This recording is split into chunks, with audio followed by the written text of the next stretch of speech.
Hello friends, welcome to animal and birds Discovery. இன்றைக்கி நம்ம என்ன பார்க்க போகிறோம்னா, இந்த டோடோன்ற பறவையை பற்றி தான் பார்க்க போகிறோம். வாங்க வீடியோக்குள்ளே போகலாம்.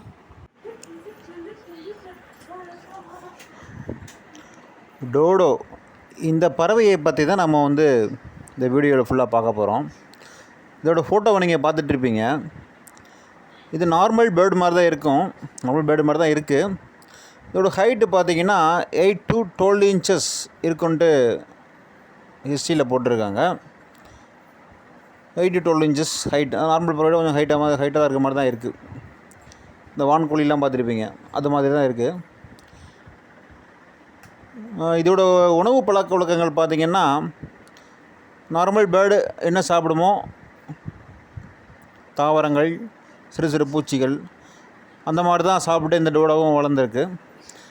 இந்த டோடோ 17ஆம் நூற்றாண்டோட இதோட இனங்கள் ஃபுல்லாகவே அழிந்து விட்டதாக ஹிஸ்ட்ரியில் இருக்குது. இந்த டோடோ என்ற வார்த்தைக்கு என்ன மீனிங் அப்படின்றது ஆனால் கிளியராக இல்லை. இருந்தாலும் சில எக்ஸ்ப்ளனேஷன்ஸ் நான் உங்களுக்கு கொடுக்குறேன். அது நான் சர்ச் பண்ணி எடுத்ததில் சில விவரங்கள் எங்களுக்கு கிடைத்தது. அதை உங்களுக்கு ஷேர் பண்ணுறேன். 1598 அந்த வருஷத்தில் டச் அட்மிரல் வைப்ரான் வான் வார்விஜிக் என்பவர் ஒரு தீவுக்கு பயணம் மேற்கொண்டிருக்கார். அவர் தான் அந்த தீவையுமே கண்டுபிடிச்சிருக்காரு. அவர் போன தீவில் ஒரு பறவையை பார்த்துருக்காரு.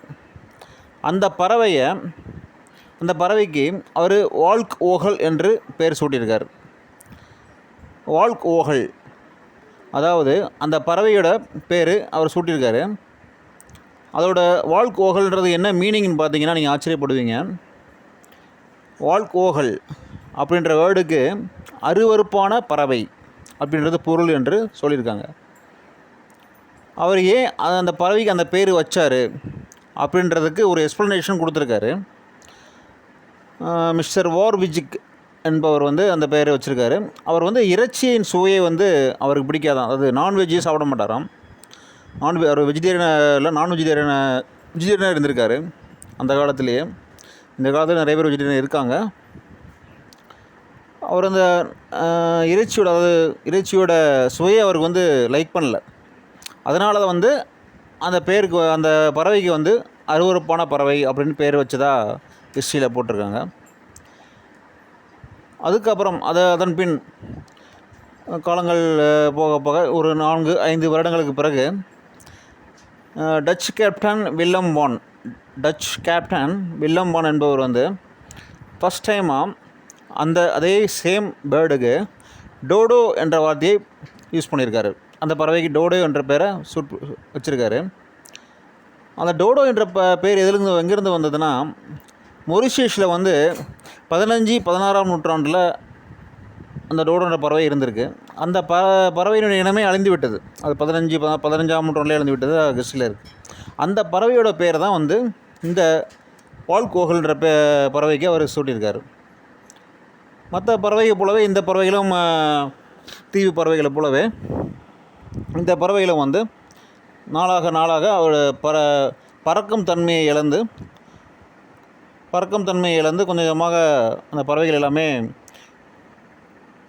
17ஆம் நூற்றாண்டு முடிகிறதுக்குள்ளாவே பறவை இனம் ஃபுல்லாகவே அழிந்து விட்டன. அதுக்கு காரணம் என்னென்னு சில ஆராய்ச்சிகள் பண்ணி பார்த்துருக்காங்க. அதை என்ன காரணங்கள் போட்டிருக்காங்கன்னா, அந்த பறவைகள் வாழ்ந்த இடத்துல எந்த ஒரு நன்மையும் இல்லை. அதாவது அது பறவைகள் வாழ்வதற்குரிய ஒரு சுற்றுச்சூழல் இன்ஃப்ராஸ்ட்ரக்சர் எதுவுமே அந்த பறவைகளுக்கு கிடைக்கல. அதனால தான் அந்த பறவை இனமே அழிந்து விட்டது அப்படின்றது ஆராய்ச்சிகள் கண்டுபிடிச்சிருக்காங்க. அதுக்கு ஏன் அந்த சுற்றுச்சூழல் எதனால் பாதிக்கப்பட்டது அப்படின்றனா அதுக்குரிய காரணங்கள் போட்டிருக்காங்க. அங்கே மனிதர்களுடைய ஆதிக்கம், அதாவது மனிதர்களுடைய பாப்புலேஷன்ஸ் கொஞ்சம் கொஞ்சமாக இன்க்ரீஸ் ஆகிட்டே வருது இல்லையா. ஸோ 16ஆம் நூற்றாண்டுலேயே 17ஆம் நூற்றாண்டு அப்படியே ஒவ்வொரு நூற்றாண்டுக்கும் மனிதர்களுடைய பாப்புலேஷன் அதிகமாக இருந்துகிட்டே இருந்திருக்கு. ஸோ மனிதர்கள் அதிகமாக அவங்களுடைய இன்ஃப்ராஸ்ட்ரக்சரை அவங்க டெவலப் பண்ணிக்கிறாங்க. அது எப்படி டெவலப் பண்ணிக்கிறாங்க?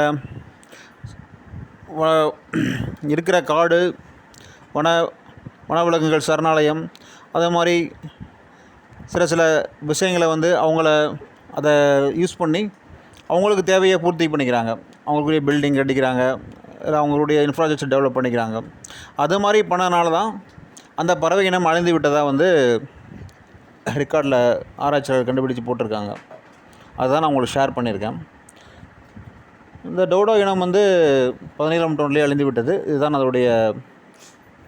இந்த டோடோ பறவைகள் வந்து ஆக்சுவலாக புறாவோட ஃபேமிலியோடு சேர்ந்து இருந்ததாக வந்து ஹிஸ்ட்ரியில் இருக்குது. அதுக்கப்புறம் 17ஆம் நூற்றாண்டிலே அந்த பறவைகள் எல்லாமே அழிந்து விட்டது. இந்த டோடோ பறவையோட மற்ற விவரங்கள் வந்து எதுவும் எங்களுக்கு கிடைக்கல. இதுதான் இந்த விவரங்கள் தான் கிடைத்தது. இந்த விவரங்களை உங்களோட நான் ஷேர் பண்ணியிருக்கேன், டோடோ பறவையோட விவரங்கள். இந்த வீடியோ உங்களுக்கு பிடிச்சிருந்தா லைக் பண்ணுங்கள், மறக்காமல் சப்ஸ்கிரைப் பண்ணுங்கள். இதே மாதிரி வித்தியாசமான ஒரு பறவையின் அல்லது விலங்கோட எக்ஸ்ப்ளனேஷனோட நெக்ஸ்ட் வீடியோவில் நான் உங்களை மீட் பண்ணுறேன். டில் தென், பை. பாய்.